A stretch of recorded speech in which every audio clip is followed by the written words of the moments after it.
Hello everybody, today I'll be preparing pal payasam, or you can call this as coconut pudding dim sum. Now what I'm doing is, in my previous videos you would have seen how I prepare this Idiyappam maavu, or the Idiyappam or dim sum dough, how I prepared. You can visit the video, I'll post the link in the description box below. You can go ahead and visit the recipe and you can try the Idiyappam or string hoppers. What I'm going to do is take small portions of the dough and start rolling them out into lengthy cylinders or cigars like these. And I've just oiled my hands. And once I finished forming them, I've gone ahead and heated about half a cup of water, and I've added half a cup of jaggery to the water, and I'm just going to melt the jaggery. It's like the previous process what you have seen. I'm just going to go ahead and melt the jaggery, and then I'm just going to go ahead and strain it so that there is no impurities in it, because jaggery contains a lot of stones and a lot of impurities in them, so it's better we strain them. So once I finish straining the jaggery, I'm just going to go ahead and transfer the jaggery back on the wok. But before doing that, what I'm going to do is I'm going to add some ghee to the wok, and I'm just going to fry some cashew nuts and raisins, because that's what I'm going to add in the pudding. It's a very traditional recipe.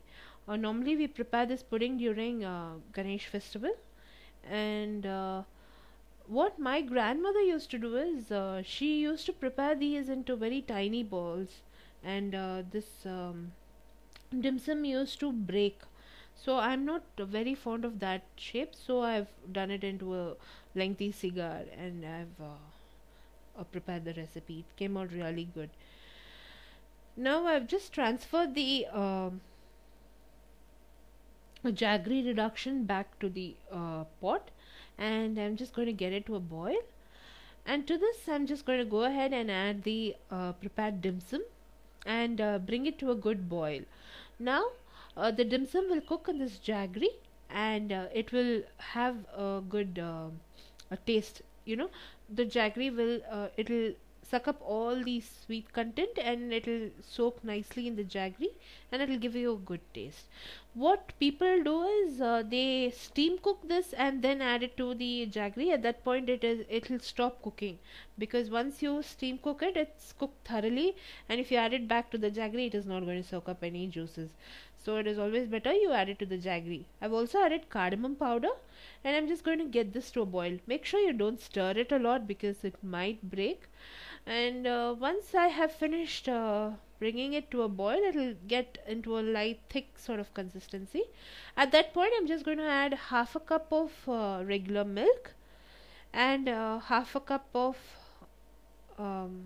coconut milk. I'm going to add half a can of this coconut milk, and just going to stir it very gently and bring it to a boil.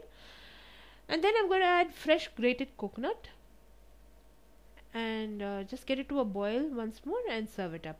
The recipe in detail is on my blog. Blog link will be posted in the description box below this video.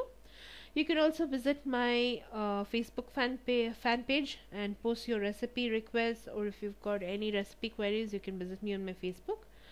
Now this pal payasam is ready. I've added the cashew nuts and raisins, and I'm going to go ahead and serve it. Do try this recipe and post your comments. I'll see you soon with the next recipe. Until then, thanks for watching, friends. Bye bye.